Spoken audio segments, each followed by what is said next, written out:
Let's not sugarcoat it.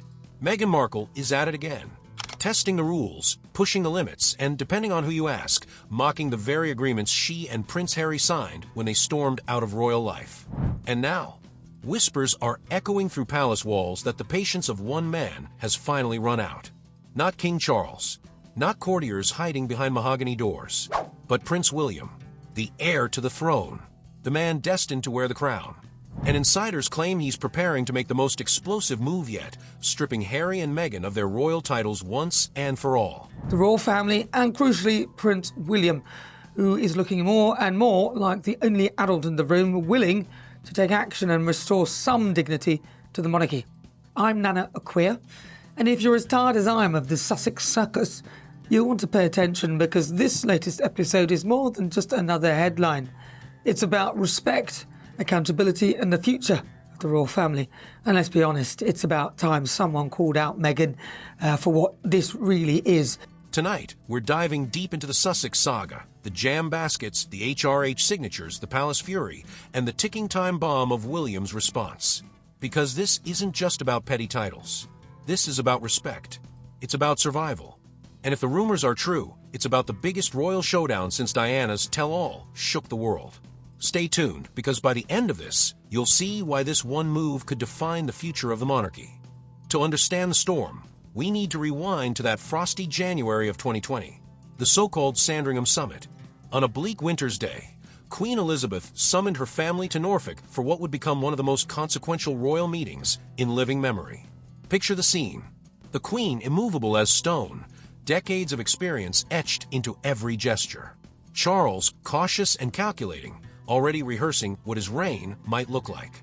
William, simmering with a mixture of fury and hurt, was watching his younger brother tear at the fabric of the institution. And Harry, restless, rebellious, determined to break free. Meghan? Not even in the room, but on the phone from Canada, her voice floating in from across the Atlantic like an echo of the new world she was already chasing. This wasn't tea and pleasantries. This was high-stakes negotiation. The monarchy itself was on the table.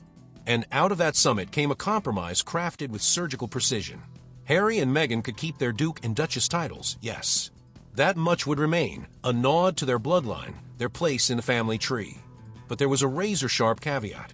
They would never again use the styling of His Royal Highness or Her Royal Highness. Because those three little letters, HRH, aren't just ornamental. They are a passport to global prestige, a crown-stamped endorsement that separates royals from celebrities. Carrying HRH into Hollywood would be like handing over the monarchy's nuclear codes of branding. The Queen knew it. William knew it. Charles certainly knew it. Even Harry, deep down, must have known what that meant. So the line was drawn in the sand. Titles preserved for legacy. But the HRH honorific? Locked behind palace gates, never to be wielded for personal profit. At least, that was the plan. Fast forward to 2025. And what do we see? Not a palace balcony. Not a royal procession, but a glossy gift basket delivered to a friend in California. Inside, luxury touches, curated like an Instagram flat lay. And the card? That's where the real bombshell was hiding. It read, with compliments of HRH the Duchess of Sussex. This wasn't a typo. It wasn't a slip of the pen after too much rose. It was deliberate, signed, sealed, and spotted. And as if scripted for Act 2, something else surfaces. Correspondence from a Ukrainian official addressing Meghan as Your Royal Highness. Shared online, echoed across social media, amplified into headlines. A direct contradiction of the Sandringham Agreement. When Meghan Markle and Prince Harry stepped back from royal duties in 2020, they agreed. They agreed not to use their HRH, His or Her Royal Highness titles. Now, this wasn't a suggestion, it was a condition of their exit, hammered out at the Sandringham Summit with the late Queen Elizabeth II herself. But she's also been sharing correspondence on social media where she's addressed as Your Royal Highness by a Ukrainian official. All of this despite the agreement and the clear expectation that the titles would be left at the palace door. The very condition hammered out in that cold Norfolk room, now dangling by a thread. Cue the defenders. Oh, it's harmless. It's just a note. She's not stamping HRH on jars of strawberry jam or turning it into a skincare line. But here's the truth. With Meghan, nothing is casual. Every word, every font, every shade of ink is chosen with care. This is a woman who knows that a handwritten note can travel faster than a press release. So what's the message? Simple. She may live in Montecito, 1,000 miles from Buckingham Palace, but Meghan still wants the world to see her crown. Still playing queen. Now here's where the story shifts. This isn't just about protocol anymore. This is about war. For years, Prince William has held his tongue. He endured the Oprah interview with its accusations and insinuations.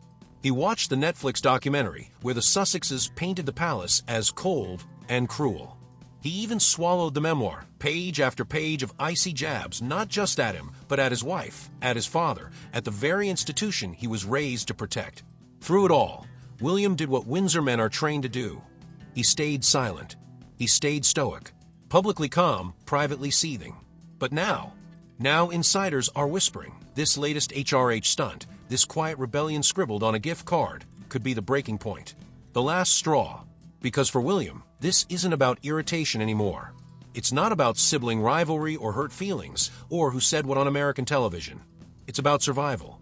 The survival of the crown itself. Every time Meghan flashes that title. Every time Harry cashes a check signed Duke of Sussex. Every time the couple leans on a brand they were supposed to leave behind. It chips away at the monarchy's dignity. It erodes the authority that William will one day inherit. Prince William, he's not having any of it.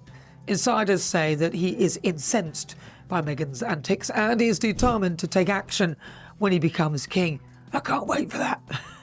The word from the palace is that William plans to strip Harry and Meghan of their HRH titles for good, closing the loophole that's allowed them to trade on their royal status whilst living a celebrity lifestyle. And here's the difference. Charles is a man of diplomacy. He bends, he compromises, he avoids the fight when he can. William, he's cut from sharper steel. Decisive, direct, protective. Not just of the monarchy as an idea, but of the monarchy as his destiny. And so, according to palace sources, a quiet decision has already been made. When the crown passes to William, the titles won't survive. The Duke and Duchess of Sussex will be no more. In other words, what the Queen spared, the King-in-Waiting plans to finish. Here's the contrast. King Charles, ever the diplomat, plays his role with quiet calculation. On paper, Harry still holds the position of Counselor of State, a role that allows him to step in if the king is incapacitated. But Charles, cautious as ever, diluted that power. He expanded the roster, adding Princess Anne and Prince Edward. He's kept Harry as Counselor of State, but he's quietly added Princess Anne and Prince Edward, although loud enough for us all to know about it, to the list, so he doesn't have to rely on Harry or Andrew. It was a subtle move, the kind Charles favors. No public showdown, no messy headlines, just a gentle shift that renders Harry's role symbolic at best. That's Charles in a nutshell. Avoid confrontation, preserve the family peace, and always leave the door ajar. But William is cut from a different cloth. To him, Meghan's HRH note and Harry's endless monetizing of royal status aren't just embarrassing family drama. They're a national problem. A direct challenge to the integrity of the institution he's preparing to inherit. And if you want to understand William's mindset, remember this moment. Back in 2021, right after the Oprah interview shook the monarchy, reporters cornered him. The question was brutal. Was the royal family racist? William didn't blink. He didn't dodge. His reply was sharp, unflinching. We are very much not a racist family. That wasn't just damage control. That was William planting a flag, drawing a line in the sand for the world to see. And according to those close to him, this latest HRH stunt has only hardened that resolve. For William, the days of silence are numbered, because in his eyes, protecting the monarchy means confronting the threat head-on. Some might shrug and say, it's just a title. Who cares? But here's the truth. Titles are more than etiquette. They're branding. They're currency. Duke and Duchess of Sussex isn't ceremonial fluff. It's a centuries-old trademark, instantly recognized around the world. In Hollywood boardrooms, that title isn't quaint, it's leverage. It turns ordinary pitches into royal pitches. It adds weight to book proposals, credibility to documentaries, and sparkle to luxury endorsements. And that's the brilliance and the controversy. By holding on to the titles while cutting ties with duty, Harry and Meghan get the best of both worlds, the shine of royalty without the shackles of responsibility. They walk red carpets as rebels, but still sell themselves as royalty. It's like quitting your job, but keeping the paycheck. A contradiction William simply cannot stomach. To him, it's not just unfair, it's corrosive. Every time those titles are used for profit, it cheapens the monarchy, turning a 1,000-year-old institution into a lifestyle brand. And the public, they're not blind to it. In Britain, polls show trust in Harry and Meghan sinking to historic lows. Even across the Atlantic, where they once glittered as royal celebrities, their star power is dimming.